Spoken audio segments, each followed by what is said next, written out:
Bayangkan, Islam yang kini dianut miliaran manusia ternyata berawal dari dakwah yang dilakukan secara rahasia. Siapa saja orang pertama yang menerima Islam? Dan mengapa Rasulullah memilih berdakwah sembunyi-sembunyi? Inilah kisahnya. Periode dan tahapan dakwah. Kita bisa membagi masa dakwah Rasulullah menjadi dua periode, yang masing-masing memiliki keistimewaan tersendiri, yaitu 1. Periode Mekah, berjalan kira-kira selama 13 tahun. 2. Periode Madinah, berjalan selama 10 tahun penuh. Setiap periode memiliki tahapan-tahapan tersendiri, dengan keistimewaannya masing-masing, yang satu berbeda dengan yang lain. Hal ini tampak jelas setelah meneliti berbagai unsur yang menyertai dakwah itu selama 2 periode secara mendetail. Periode Mekah dapat dibagi menjadi 3 tahapan, yaitu 1. Tahapan dakwah secara sembunyi-sembunyi, yang berjalan selama 3 tahun. 2. Tahapan dakwah secara terang-terangan di tengah penduduk Mekah, yang dimulai sejak tahun keempat dari nubuah hingga akhir tahun ke-10. 3. Tahapan dakwah di luar Mekah dan penyebarannya, yang dimulai dari tahun ke-10 dari nubuah hingga hijrah ke Madinah. Sedangkan periode Madinah akan dirinci pada tempatnya di bagian selanjutnya. Tahapan pertama, upaya dakwah. 3 tahun dakwah secara sembunyi-sembunyi. Seperti yang sudah diketahui bahwa Mekah merupakan pusat agama bagi bangsa Arab. Di sana ada peribadatan terhadap Ka'bah dan penyembahan terhadap berhala dan patung-patung yang disucikan seluruh bangsa Arab. Cita-cita untuk memperbaiki keadaan mereka tentu bertambah sulit dan berat jika orang yang hendak mengadakan perbaikan jauh dari lingkungan mereka. Hal ini membutuhkan tekad membaja yang tidak bisa diguncang musibah dan kesulitan. Dalam menghadapi kondisi seperti ini, tindakan yang paling bijaksana adalah memulai dakwah dengan sembunyi-sembunyi, agar penduduk Mekah tidak kaget karena tiba-tiba menghadapi sesuatu yang menggusarkan mereka. Generasi pertama. Sudah merupakan sesuatu yang lumrah bila yang pertama-tama dilakukan oleh Rasulullah adalah menawarkan Islam kepada orang-orang yang dekat hubungannya dengan beliau, baik itu anggota keluarga maupun sahabat-sahabat karib beliau. Beliau menyuruh mereka kepada Islam, juga menyeru siapapun yang dirasa memiliki kebaikan, yang sudah beliau kenal secara baik dan mereka pun mengenal beliau secara baik, yaitu mereka yang memang diketahui mencintai kebaikan dan kebenaran, serta mengenal kejujuran dan kelurusan beliau. Mereka yang diseru ini langsung memenuhi seruan beliau, karena mereka sama sekali tidak menyaksikan keagungan diri beliau dan kejujuran pengabaran yang beliau sampaikan. Dalam sejarah Islam, mereka dikenal dengan sebutan As-Sabiqun Al-Awwalun, yang terdahulu dan yang pertama-tama masuk Islam. Mereka adalah 1. Istri beliau, Ummul Mukminin Khadijah binti Khuwailid. 2. Pembantu beliau, Zaid bin Haritsah bin Syurahbil Al-Kalbi. 3. Anak paman beliau, Ali bin Abu Thalib, yang saat itu Ali masih anak-anak dan hidup dalam asuhan beliau serta sahabat karib beliau. 4. Abu Bakar As-Siddiq. Mereka ini masuk Islam pada hari pertama dimulainya dakwah. Abu Bakar sangat bersemangat dalam berdakwah kepada Islam. Dia adalah seorang laki-laki yang lemah lembut, pengasih dan ramah, memiliki akhlak yang mulia dan terkenal. Kaumnya suka mendatangi Abu Bakar dan menyenanginya, karena dia dikenal sebagai orang yang memiliki pengetahuan dan sukses dalam berdagang serta baik pergaulannya dengan orang lain. Maka dia menyuruh orang-orang dari kaumnya yang biasa duduk-duduk bersamanya dan yang dapat dipercayainya. Berkat seruannya, ada beberapa orang yang masuk Islam, yaitu 1. Utsman bin Affan Al-Umawi. 2. Az-Zubair bin Al-Awwam Al-Asadi. 3. Abdurrahman bin Auf. 4. Sa'id bin Abu Waqqas Az-Zuhriyah. 5. Talhah bin Ubaidullah At-Taimi. Mereka ini adalah orang-orang yang lebih dahulu masuk Islam, generasi pertama dan cahaya Islam. Sejumlah orang lain yang juga lebih dahulu masuk Islam adalah 1. Bilal bin Rabah Al-Habsyi. 2. Abu Ubaidah Amir bin Al-Jarrah dari Bani Al-Harits bin Fihr. 3. Abu Salamah bin Abdul Asad. 4. Al-Arkam bin Abil Arkam Al-Mahzumi. 5. Utsman bin Maz'un dan kedua saudaranya, Qudamah dan Abdullah. 6. Ubaidah bin Al-Harits bin Al-Muttalib bin Abdu Manaf. 7. Sa'idi bin Zaid Al-Adawi dan istrinya Fatimah binti Al-Hattab Al-Adawiyah, saudari Umar bin Al-Hattab. 8. Habab bin Al-Arad. 9. Abdullah bin Mas'ud Al-Hudzali. Dan masih banyak lagi. Mereka ini juga disebut As-Sabiqun Al-Awwalun, yang semuanya berasal dari kabilah Quraisy. Ibnu Hisham menghitung jumlah mereka lebih dari 40 orang. Namun, Siapa saja nama selain yang disebutkan di atas perlu diteliti lagi. Ibnu Ishaq berkata, setelah itu banyak orang yang masuk Islam, baik laki-laki maupun wanita, sehingga nama Islam menyebar di seluruh Mekah dan banyak yang membicarakannya. Mereka masuk Islam secara sembunyi-sembunyi. Rasulullah menemui mereka dan mengajarkan agama secara kucing-kucingan. Sebab, dakwah saat itu dilakukan secara sembunyi-sembunyi dan secara perorangan. Wahyu diturunkan sedikit demi sedikit lalu berhenti setelah turunnya awal surat Al-Muddatsir. Ayat-ayat yang turun saat itu berupa ayat-ayat pendek, dengan penggalan kata yang indah dan sentuhan lembut, sesuai dengan iklim saat itu, berisi sanjungan menyucikan jiwa dan celaan mengotorinya dengan keduniaan, serta berisi ciri-ciri surga dan neraka sehingga keduanya seolah tampak di depan mata, membawa orang-orang mukmin ke dunia yang berbeda dengan dunia saat itu. Salat.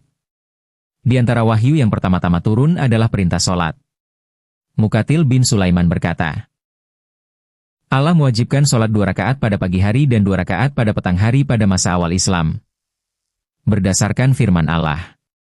Dan, bertasbihlah seraya memuji Rabbmu pada waktu pagi dan petang. Quran Surat Al-Mu'min, 55. Ibnu Hajar menuturkan, sebelum Isra, Nabi sudah pernah sholat, demikian juga para sahabat. Namun terdapat perbedaan pendapat apakah sudah ada sholat yang diwajibkan sebelum sholat 5 waktu atau belum. Ada yang berpendapat bahwa yang diwajibkan adalah sholat sebelum terbit matahari dan sebelum terbenamnya matahari. Al-Harits bin Usamah meriwayatkan dari jalan Ibnu Luhai'ah secara mausyul dari Zaid bin Haritsah, bahwa pada awal-awal turunnya wahyu, Jibril mendatangi Rasulullah dan mengajarkan wudhu kepada beliau. Sesudah wudhu, beliau mengambil seciduk air lalu memercikannya ke kemaluan. Ibnu Majah juga meriwayatkan hal ini dengan makna yang serupa. Hal yang sama juga diriwayatkan dari Al-Bara bin Azib dan Ibnu Abbas di dalam hadits Ibnu Abbas, dan hal itu termasuk kewajiban yang pertama diturunkan. Ibnu Hisham menyebutkan, bahwa jika tiba waktu sholat, Nabi dan para sahabat pergi ke tempat yang terpencil lalu secara sembunyi-sembunyi mengerjakan sholat agar tidak dilihat kaumnya. Suatu kali Abu Talib melihat Nabi mengerjakan sholat bersama Ali. Maka Abu Talib menanyakan sholat itu. Setelah mendapat penjelasan yang cukup memuaskan, Abu Talib menyuruh beliau dan Ali agar menguatkan hati. Orang-orang Quraisy mendengar kabar secara global.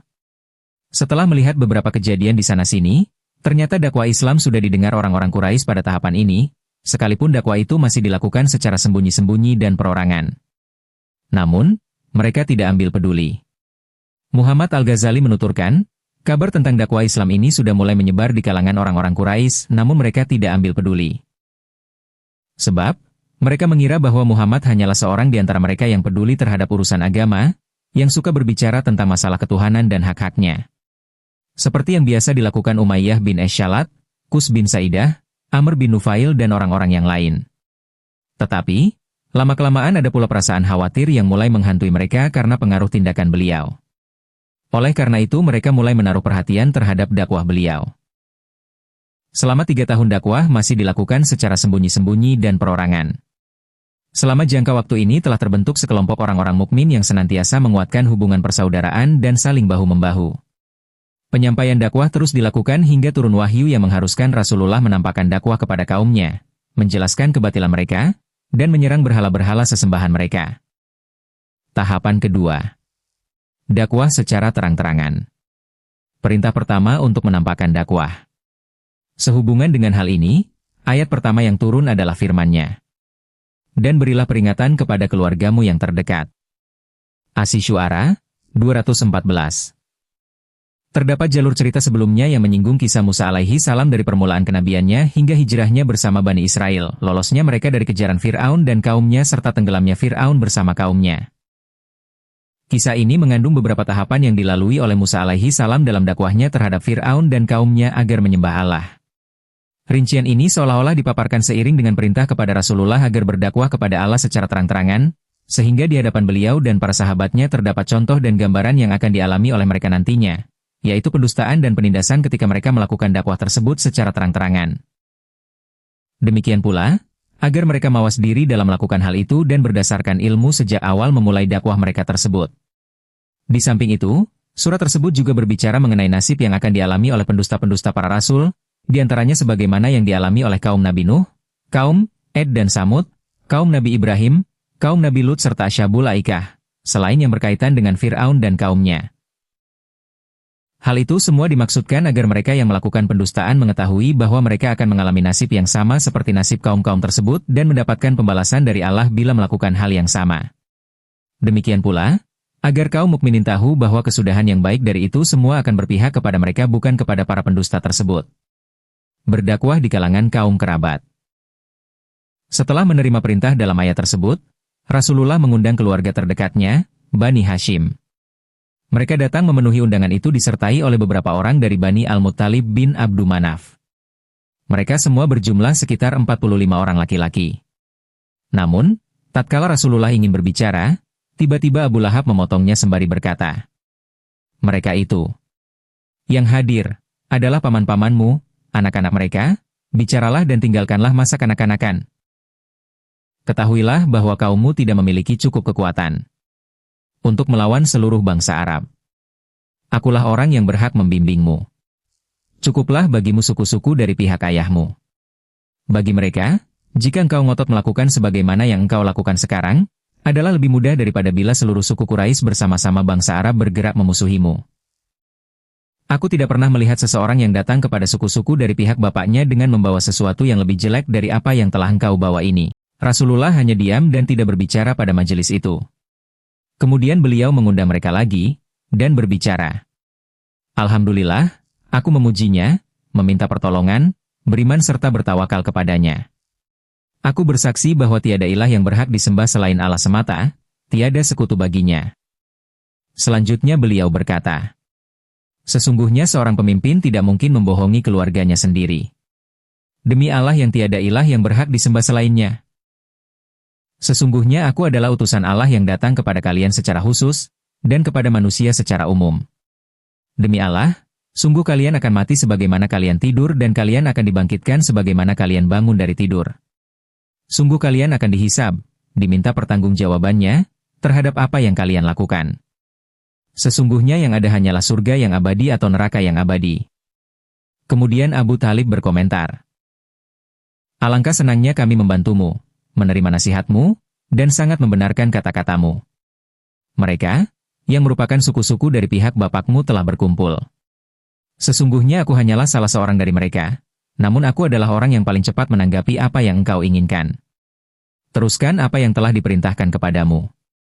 Demi Allah, aku tetap akan melindungi dan membelamu, tetapi diriku tidak memiliki cukup keberanian untuk berpisah dengan agama Abdul Muttalib." Saat itu juga, Abu Lahab berkata, "Demi Allah, ini benar-benar merupakan aib besar. Ayo cegahlah dia sebelum dia berhasil menyeret orang lain." Abu Talib menjawab, "Demi Allah, sungguh selama kita masih hidup, kita akan membelanya." Itulah awal mula Rasulullah diperintahkan berdakwah secara terang-terangan. Namun, setelah dakwah disampaikan kepada keluarga terdekat, penolakan keras pun mulai muncul, bahkan dari paman beliau sendiri, Abu Lahab. Lalu, bagaimana reaksi kaum Quraisy ketika Rasulullah menyeru mereka secara terbuka di Bukit Syafa? Jangan lewatkan kisah selanjutnya di part berikutnya. Jangan lupa subscribe, like, dan tuliskan, Shallallahu ala Muhammad, di kolom komentar sebagai bentuk cinta kita kepada Rasulullah. Sampai jumpa di video berikutnya.